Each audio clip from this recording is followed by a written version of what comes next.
Church of South India Diocese of Medak Holy Trinity Church Bollaram సమర్పిస్తున్న అనుదిన వాక్య ధ్యానాలను వీక్షిస్తున్న ప్రియాతి ప్రియమైన సంఘ సభ్యులకు, అదేవిధంగా ఈ కార్యక్రమాన్ని ఎంతో ఆసక్తిగా చూస్తూ ఉన్న దేశ విదేశాల్లోని మన సంఘ సభ్యులకు, ప్రేక్షకులందరికీ మనల్ని అనునిత్యం తన రెక్కల కింద కాచి కాపాడుతూ సంరక్షిస్తున్న మన ప్రియ రక్షకుడైన యేసుక్రీస్తు ప్రభుని శక్తిగల నామమున మా హృదయపూర్వక స్వాగతం. ఆయన తన రెక్కలతో నిన్ను కప్పును, God shall cover thee with this feathers అనే నేటి అంశంపై మన Holy Trinity Church women's fellowship secretary doctor Mrs P Pramila Vivekanand గారు మనకు సందేశాన్ని అందిస్తారు. సందేశానికి ముందు సందేశాన్ని ఆవిష్కరించే ఈ భక్తి గీతాన్ని విందాం.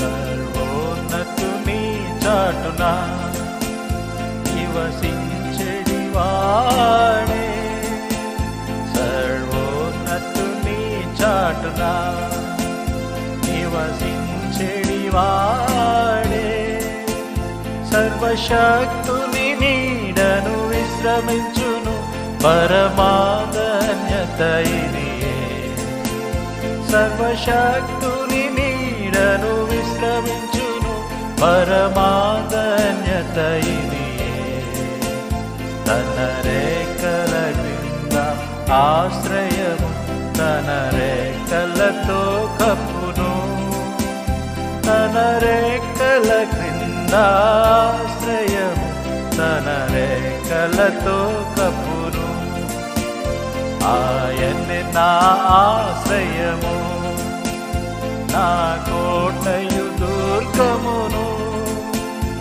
ఆయన్ని నా ఆశ్రయము నా కోటయు దుర్గమును, ఆయన సత్యము నా కేడెమును నేనమ్ముకొను దేవుడు, ఆయన సత్యము నా కేడెమును నేనమ్ముకొను దేవుడు, తన రేఖల క్రింద ఆశ్రయము తన రేఖలతో కప్పును, తన రేఖల క్రింద ఆశ్రయము తన రేఖలతో కప్పును.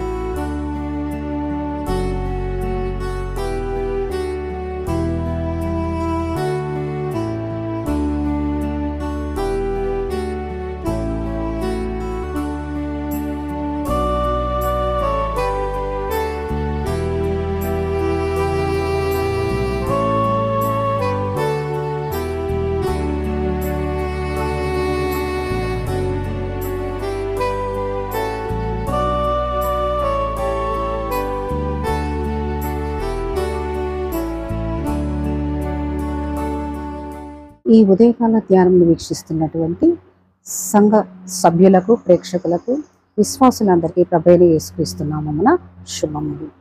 చిన్న ప్రార్థన చేసుకుందాం.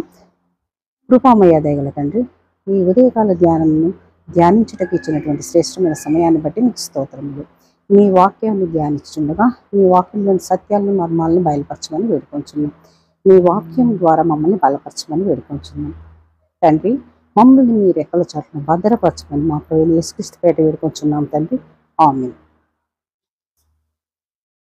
61వ దావీదు కీర్తన 1-4 వచనాలు చదువుకున్నాం. దేవా, నా మొర ఆలకింపుము, నా ప్రార్థనకు చెవియగుము, నా ప్రాణం కల్లడిల్లగా భూదిగంతముల నుండి నీకు మొరపెట్టుచున్నాను. నేను ఎక్కలేనంత ఎత్తైన కొండపైకి నన్ను ఎక్కించుము. నీవు నాకు ఆశ్రయంగా నుంటివి, శత్రువుల ఎదుట బలమైన కోటగా నుంటివి. యుగ యుగములు నేను నీ గుడారంలో నివసించేదను, నీ రెక్కల చాటున దాగుకొందును. చదవబడినటువంటి ఈ వాక్య భాగంలో 3 ప్రార్థనలు రాయబడి ఉన్నాయి. ఈ ప్రార్థనలను, ఈ 3 ప్రార్థనలకు దేవుడు దావీదుకు సమాధానం జవాబు అనుగ్రహించారు. దావీదు గొప్ప ప్రార్థనాపరుడు. దావీదు ప్రార్థించకుండా ఏ పని ప్రారంభించేవాడు కాదు. దావీదు యొక్క ప్రార్థనా జీవితంలో ఎన్నో విజయాలు ఉన్నాయి. ఈ 61వ కీర్తన మొదటి వచనంలో, దేవా నా మొర ఆలకింపుము, నా ప్రార్థనకు చెవియొగ్గుము అని ప్రార్థించాడు. దేవుడు మన ప్రార్థన మొరలను కూడా ఆలకించేటటువంటి గొప్ప దేవుడు. రెండవ ప్రార్థన, నా ప్రాణము తల్లడిల్లగా భూదిగంతముల నుండి నీకు మొరపెట్టుచున్నాను, నేను ఎక్కలేనంత ఎత్తైన కొండపైకి నన్ను ఎక్కించును. దావీదు ఎక్కలేనంత ఎత్తైన కొండపైకి ఎక్కించమని సృష్టికర్తను అడిగాడు, ప్రార్థించాడు. మనుషుల్ని ఆశ్రయించలేదు, దేవుణ్ణి ఆశ్రయించాడు, ప్రార్థించాడు. మన జీవితాల్లో కూడా ఎన్నో కష్టాలు, ఇబ్బందులు, శ్రమలు, సమస్యలు ఎదుర్కొంటూనే ఉంటాం. కానీ దేవుణ్ణి విశ్వసించినటువంటి విశ్వాసికి ప్రార్థన ఎంతో అవసరం.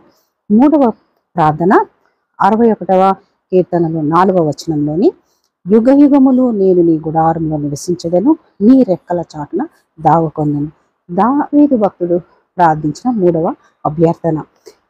ఈ ప్రార్థన గురించి మనం క్లుప్తంగా కొన్ని వాక్య సత్యాలను పరిశుద్ధ గ్రంథంలో నుండి ధ్యానించుకుందాం. నీ రెక్కల చాటును దాగుకొందును. దావీదు ఈ లోకంలో ఉండే భోగభాగ్యాలని ఆశించలేదు, అడగలేదు. అంతకంటే శ్రేష్టమైన శ్రేయస్కరమైనటువంటి దేవుని రెక్కల నీడను కోరుకున్నాడు. యుగ యుగములు నీ గుడారంలో నివసించేదను అన్నాడు దావీదు. రాజు దేవుని రెక్కలే దావీదుకు గుడారం.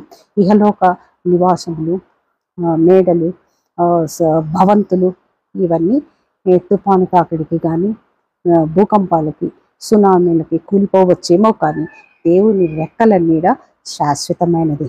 అందుకే మహోన్నతుని చాటున నివసించేవాడు సర్వశక్తి నీడను విశ్రమించువాడు అని 91వ కీర్తన 1వ వచనంలో మోషే ప్రార్థించాడు. దేవుని రెక్కల నీడను ఆశ్రయించినప్పుడు మనకి ఎన్నో ఆశీర్వాదాలు, దీవెనలు ఉంటాయని పరిశుద్ధ లేఖనాల ద్వారా పరిశీలిద్దాం. మొదటిగా ఆయన రెక్కల క్రింద రక్షణ ఉంది. రూతు గ్రంథం 2వ అధ్యాయం 12వ వచనంలో, యెహోవా నీవు చేసిన దానికి ప్రతిఫలం ఇచ్చును, ఇశ్రాయేలు దేవుడైన యెహోవా రెక్కల క్రింద సురక్షితంగా నుండినట్లు నీవు వచ్చితివి, ఆయన నీకు సంపూర్ణమైన బహుమానం ఇచ్చునని ఆమెకి ఉత్తరం ఇచ్చాను. బోయేసు రెక్కల క్రింద సురక్షితంగా ఉండొచ్చు అని రూతు వచ్చింది, కానీ బోయేసు దేవుని రెక్కలు సురక్షితమని తెలిపాడు. మన పాపముల నిమిత్తము ప్రాయశ్చిత్తముగా యేసు ప్రభు వారు శిలువ మీద మరణించి, మరణాన్ని జయించి తిరిగి 3వ దినమున పునరుత్థానమైన దేవుని మనం క్రీస్తుని విశ్వసించిన ఎడల తిరిగి పశ్చాత్తాపంతో మారు మనసు పొందితే ప్రతి విశ్వాసికి ఇచ్చినటువంటి అనుగ్రహించేటటువంటి గొప్ప రక్షణ, నిత్య జీవమే మనకు ఎంతో సురక్షితం. అందుకే రెండవదిగా 27వ కీర్తన 1వ వచనంలో, నన్ను కరుణింపు దేవా, నన్ను కరుణింపు, నేను నీ శరణు జొచ్చి ఉన్నాను, ఈ ఆపదలు తొలగిపో వరకు నీ రెక్కల నీడను శరణు జొచ్చి ఉన్నాను. దావీదు సౌలు యుద్ధ నుండి పారిపోయినప్పుడు రచించినటువంటి కీర్తన. మొదటి సమూయేలు గ్రంథంలో 2 సార్లు దావీదు అపాయకరమైనటువంటి పరిస్థితులను ఎదుర్కోవాల్సి వచ్చింది. ఎన్నో సంఘటనలు ఆ సమయంలో ఎదుర్కొన్నాడు. అయితే శక్తిమంతుడైనటువంటి దేవుని రెక్కల నీడల్లో ఏ అపాయము ఉండదు. అందుకే దావీదు 63వ కీర్తన 7వ వచనంలో, నీవు నాకు సహాయకుడివై ఉంటివి, నీ రెక్కల చాటున శరణుజొచ్చి ఉత్సాహధ్వని చేసేదను అని తెలిపాడు. గుహలో కూడా ఉత్సాహంతో ఆనందగానంతో గానం చేసినటువంటి విశ్వాసి దావీదు. కాబట్టి దేవుని రెక్కల నీడలో ఉన్న విశ్వాసికి అంత ధైర్యము, క్షేమము, భద్రత అనేది ఉంటుంది. మూడవదిగా 91వ కీర్తన 4వ వచనంలో, ఆయన తన రెక్కలతో నిన్ను కప్పును, ఆయన రెక్కల క్రింద నీకు ఆశ్రయం కలుగును. దేవుని యొక్క వాత్సల్యకరమైనటువంటి రెక్కలే విశ్వాసికి ఆశ్రయపురాలు. దేవుడు మనల్ని నిరాశ్రయులుగా చూడడు, మనం నిరాశ్రయము కాము. క్రీస్తు ప్రభు యొక్క రెక్కల క్రింద ఉంటే, ఆ రెక్కల క్రింద నీడలో ఉంటే మనకి ఏ అపాయము జరగదు, అంతేకాకుండా ఏ తెగులు నీ గుడారాన్ని సమీపించదు. చివరిగా మలాకి గ్రంథము 4వ అధ్యాయం 2వ వచనంలో, అయితే నా నామమందు భయభక్తులు గలవారు మీకు నీతి సూర్యుడు ఉదయించును, అతని రెక్కలు ఆరోగ్యము కలగజేయను కనుక మీరు బయలుదేరి క్రొవ్విన దూడలు గంతులు వేయినట్లు గంతులు వేయుదురు. దేవుని రెక్కల క్రింద ఆరోగ్యం ఉంది, కానీ ఒక షరతు. ఆ షరతు ఏమిటంటే ఆయన నామమందు భయభక్తులు గల వారికే అని పరిశుద్ధ గ్రంథంలోకి ఒక్కాణిస్తుంది. నీతి సూర్యుడైన యేసుక్రీస్తు యొక్క రెక్కల క్రింద ఆరోగ్యము ఎలాగా ఉంటుందంటే క్రొవ్విన దూడ వలె గంతులు వేయగలిగినంత ఆరోగ్యం అని వాక్యం సెలవిస్తుంది. కాబట్టి ప్రతి విశ్వాసి ఆయన రెక్కల నీడలను ఆశ్రయించినప్పుడు అప్పుడే మనకు సురక్షితము భద్రత అనేది ఉండి చక్కగా మనము జీవించగలుగుతాం.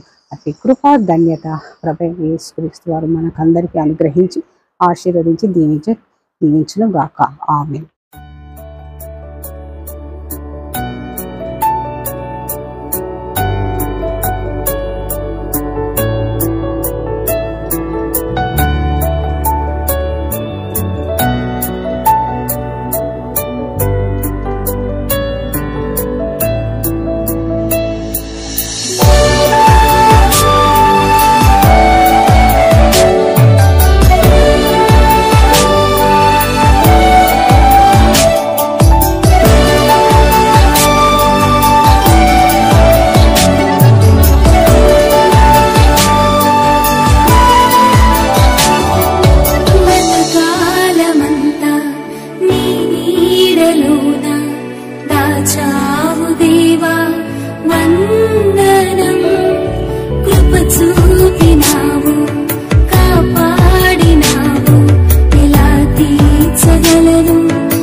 పలకరించెదయా